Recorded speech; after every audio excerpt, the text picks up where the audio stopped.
Testemunhos para a Igreja, volume 5, capítulo 74. Amor pelos que erram. Cristo veio ao mundo a fim de pôr a salvação ao alcance de todos. Na cruz do Calvário pagou o preço infinito exigido pela redenção do mundo. Sua abnegação e renúncia, seu trabalho desinteressado, sua humilhação e, sobretudo, o holocausto de sua vida atestam o amor profundo que dedicou à humanidade decaída. Veio para salvar o que se perdera. Sua missão atingia os pecadores de todas as categorias, de qualquer língua ou nação. Por todos pagou o preço de sua redenção, a fim de reintegrá-los na comunhão e harmonia do céu. Não desprezava os que se haviam feito culpados dos mais graves erros e delitos. Seu trabalho era desempenhado com especial consideração pelos que mais necessitavam da salvação que viera trazer. Quanto mais urgente reforma um caso pedia, tanto mais profundo era seu interesse, maior sua simpatia e mais devotados seus esforços. Seu amorável coração se comovia até as profundezas por aqueles cuja condição menos esperança oferecia e que mais necessitavam de sua graça regeneradora. Na parábola da ovelha perdida, foi figurado o amor admirável que Cristo dedica às almas desgarradas. Não se demora junto dos que lhe aceitam a graça para, de preferência, circunscrever a ele seus esforços e receber em troca seu amor e agradecimento. O verdadeiro pastor deixa o rebanho que o ama e corre ao deserto, enfrenta dificuldades, perigos e até a morte, pelo único desejo de encontrar e salvar a ovelha perdida, que está condenada a morrer se não for restituída ao redil. E quando finalmente, depois de diligente busca, o pastor a encontra, embora exausto de cansaço, aflição e fome, não se limita a tocá-la para a frente, mas, amor incomensurável, toma-a afetuosamente nos braços, põe-na sobre os ombros e a reconduz ao rebanho. Depois convoca os vizinhos para se alegrarem com ele por se haver achado a que se perdera. As parábolas do filho pródigo e da dracma perdida ensinam a mesma lição. A pessoa que mais grave perigo corre pela natureza especial de sua tentação é que maior cuidado merece da parte de Cristo, tornando-se o objeto de sua mais terna simpatia e diligente trabalho. A alegria pelo pecador que se arrepende é maior do que a que reina por 99 que não necessitam de arrependimento. Estas lições são para proveito nosso. Jesus deu aos discípulos a comissão de cooperarem com ele em sua obra e de amarem-se uns aos outros como ele os amou. A agonia que padeceu na cruz atesta o valor que atribui aos seres humanos. Todos os que aceitarem esta grande salvação assumem o compromisso de cooperar com ele. Ninguém se poderá considerar especialmente favorecido pelo céu, concentrando seu interesse e atenção em si mesmo. Todos os que se dedicam ao serviço de Cristo devem trabalhar como ele o fez e amar aos que vivem em ignorância e pecado, justamente como ele os amou.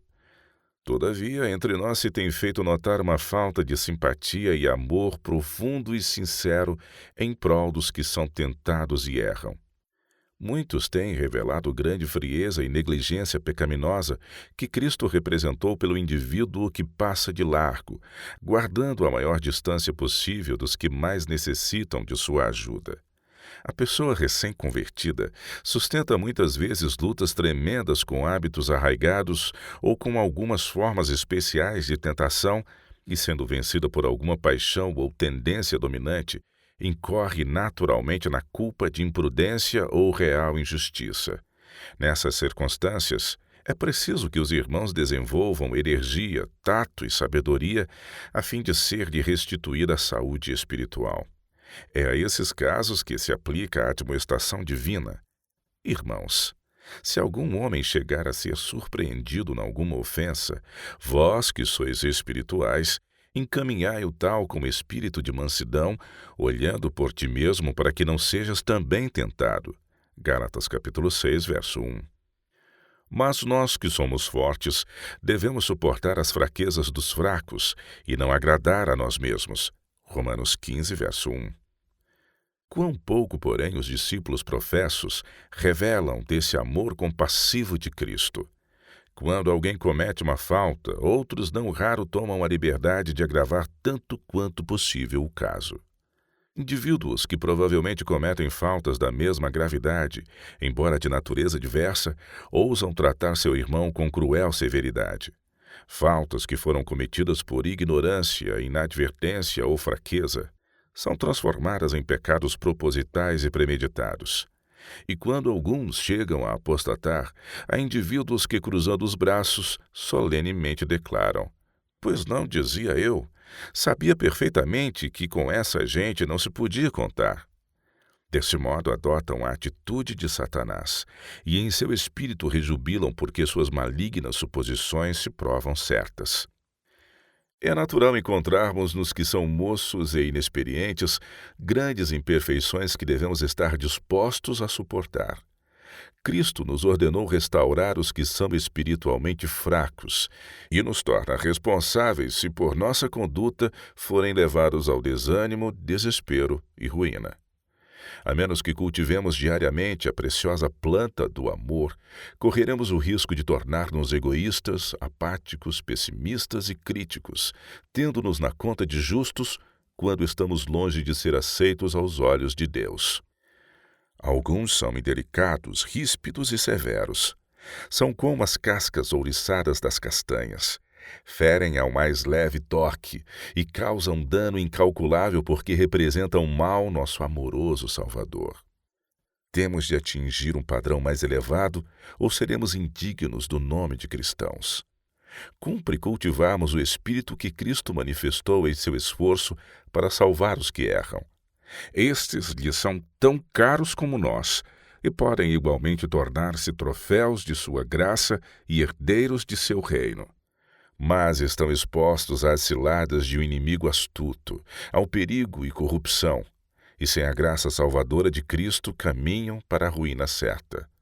Pudéssemos ver isso em sua plena realidade, quanto nosso zelo seria estimulado e nossos esforços redobrados para atingir essas pessoas que estão necessitando de nosso auxílio, orações, simpatia e amor.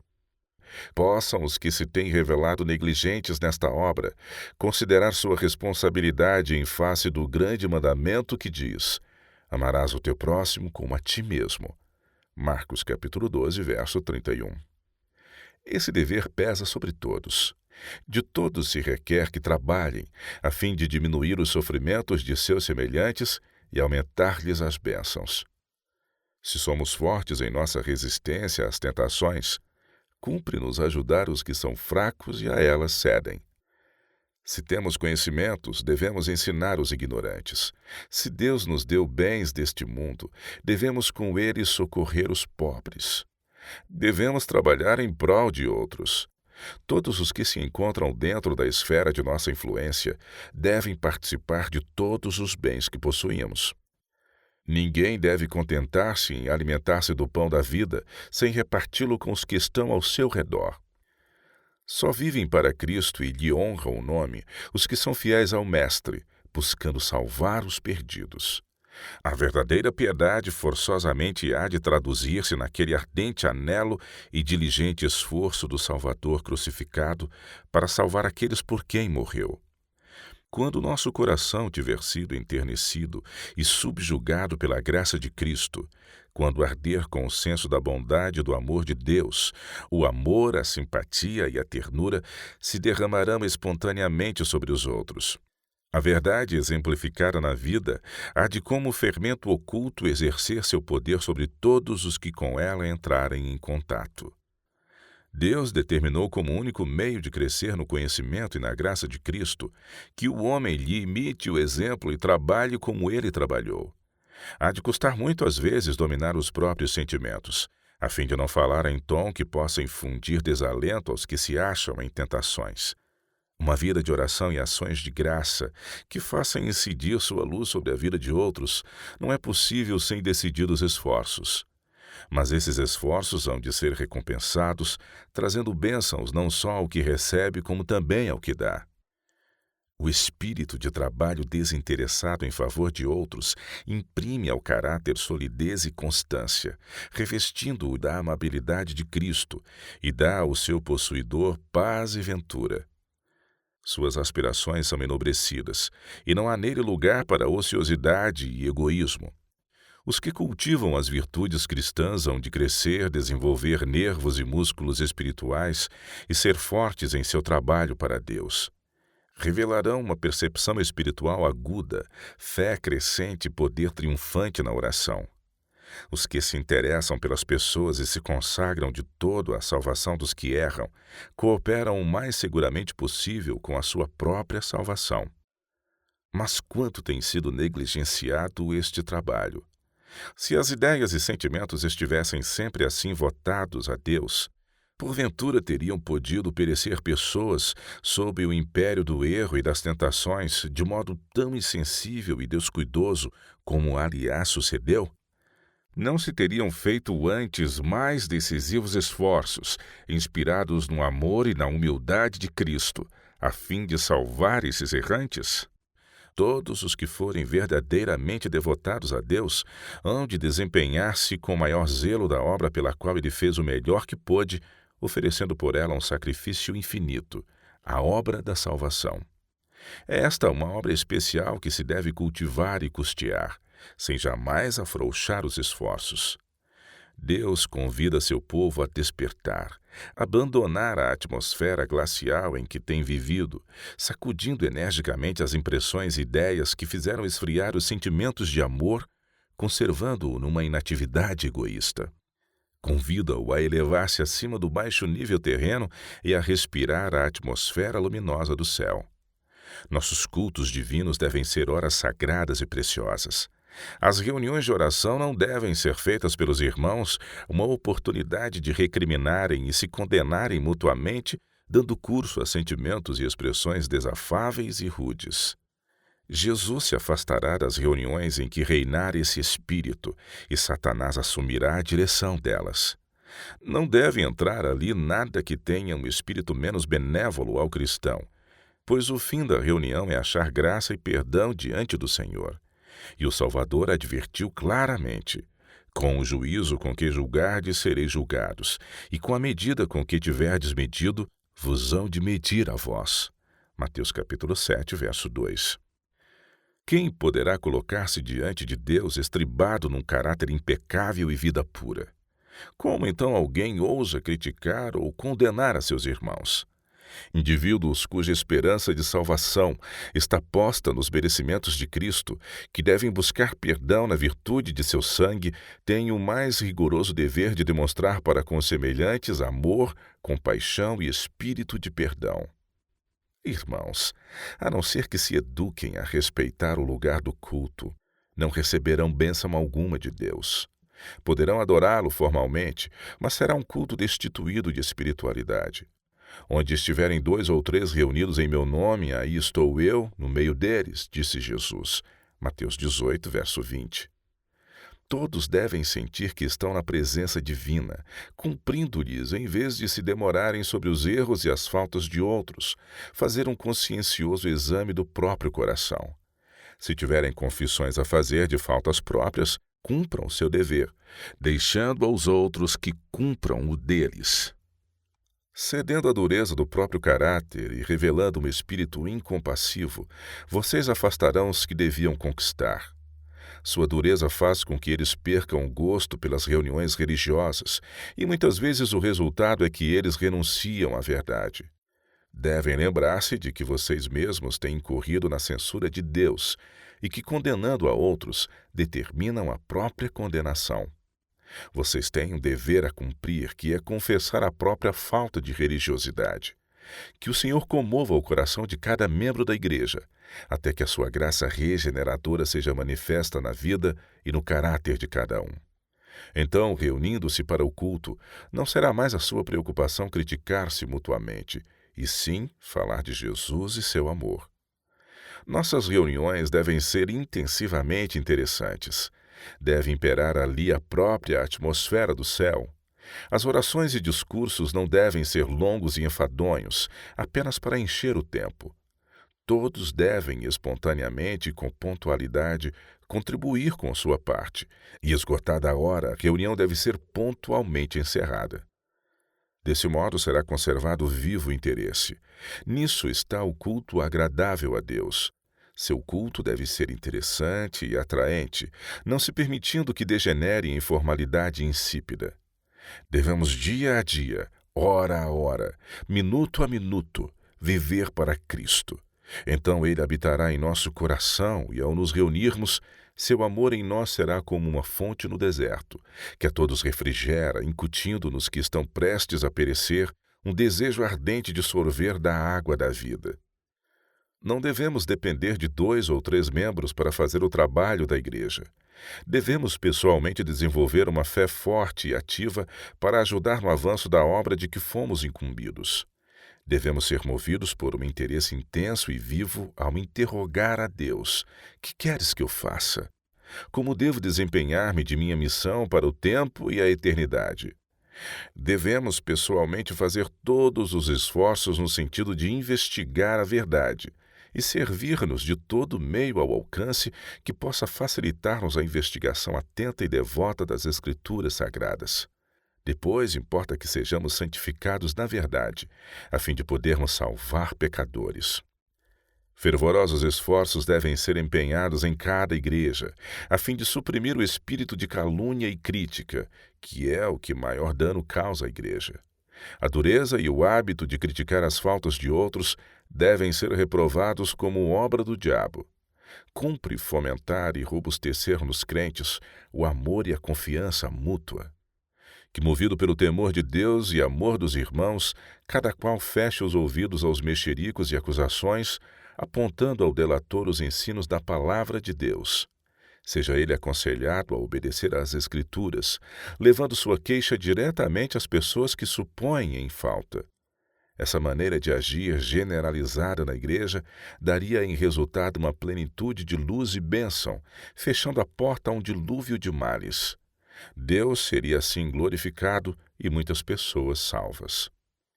A advertência da fiel testemunha dirigida à igreja de Sardes afirma como segue: Tens nome de que vives e estás morto.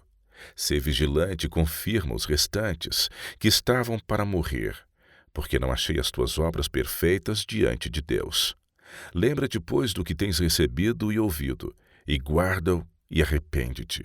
Apocalipse capítulo 3, versos de 1 a 3.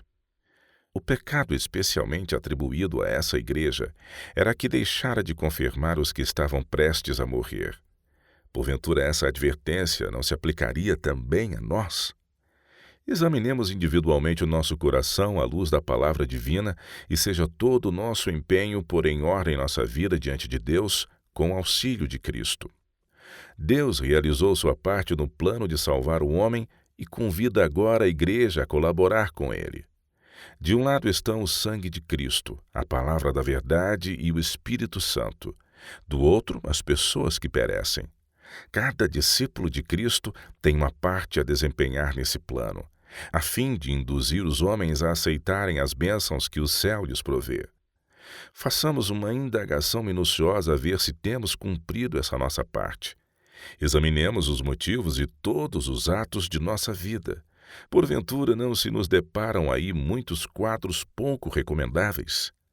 Muitas vezes recorremos ao perdão de Jesus, sentindo a necessidade de sua simpatia e amor. Mas acaso não temos negligenciado revelar a outros esse mesmo espírito com que Jesus nos tratou? Tem você experimentado alguma preocupação por pessoas que trilhavam caminhos proibidos, buscando aconselhá-las com bondade? Tem você chorado e orado por elas e com elas, revelando-lhes por palavras e atos que as amava e desejava salvá-las? Estando em contato com pessoas que sucumbiam ao peso de fraquezas e maus hábitos, porventura as abandonou a si próprias, quando poderia ter-lhes prestado o indispensável auxílio?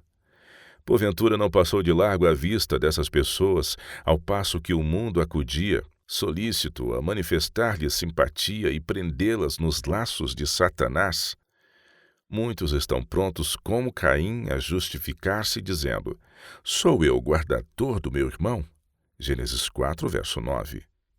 Como reputará o mestre essa sua obra e considerará essa sua indiferença para com os que se desviaram do caminho reto, quando tem cada vida por preciosa, visto a ter comprado com seu sangue? Acaso não teme você que ele o abandone assim como abandonou a essas pessoas?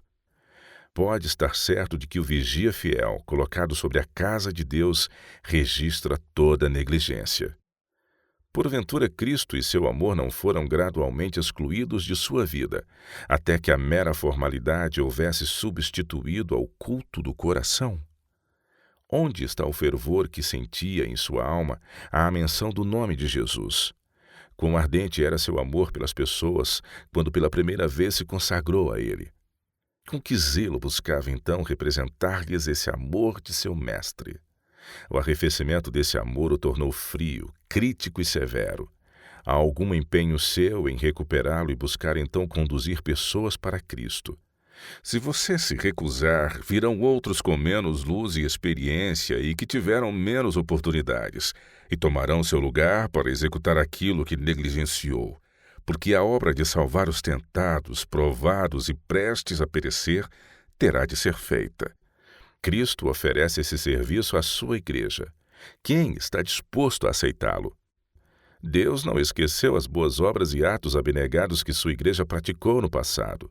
Esses estão registrados no céu. Mas isso não basta. Essas coisas não salvarão a igreja se ela deixar de cumprir sua missão. Se não cessarem a cruel negligência e o indiferentismo manifestos no passado, a igreja, em vez de caminhar de força em força, continuará a degenerar-se em fraqueza e formalidade. Convém deixar que isso suceda? Deve perdurar esse estado de entorpecimento espiritual e o contínuo arrefecimento do zelo e amor? Deve Cristo surpreender a igreja nesse estado? Irmãos, suas lâmpadas entrarão sem dúvida a bruxulear e sua luz se apagará se não fizerem decidido esforço no sentido de sua regeneração. Lembra-te, pois, de onde caíste, e arrepende-te, e pratica as primeiras obras. A oportunidade que ora é oferecida pode durar pouco. Se o tempo de graça e arrependimento se escoar sem ser aproveitado, soará a advertência.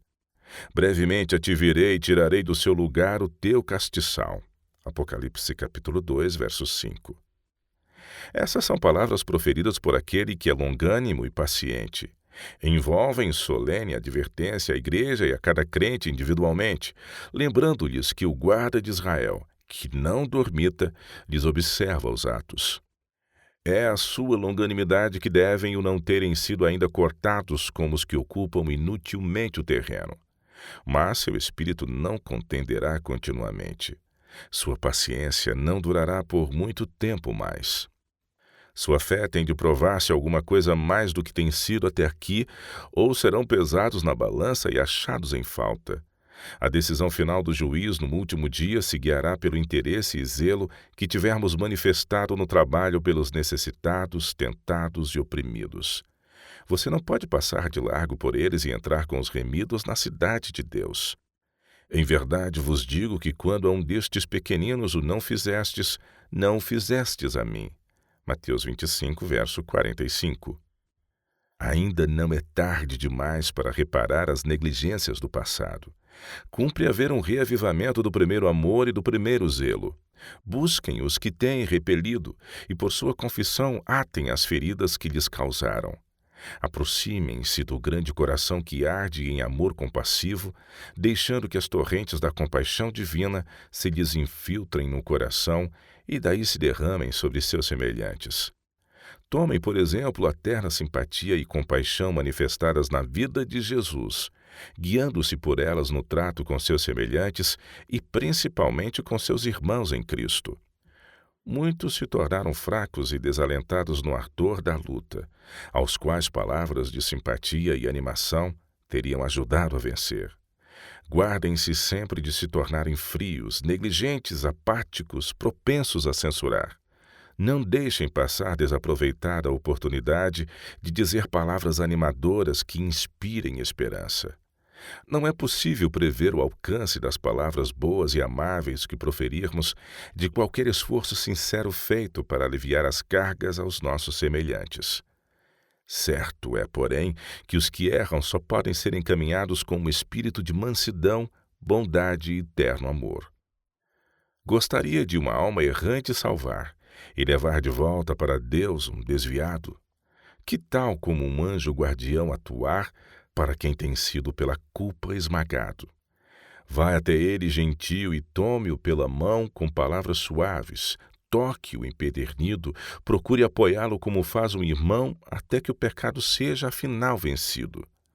Não despreze o culpado, é preciso amar, demonstrar carinho, gentileza também. De volta ao perdido, é necessário guiar até Deus, a humanidade e ao bem. Não esqueça que você é humano, tão fraco e falho como ele, um errante. Demonstre a misericórdia do samaritano, pois ela mesma lhe foi tão importante.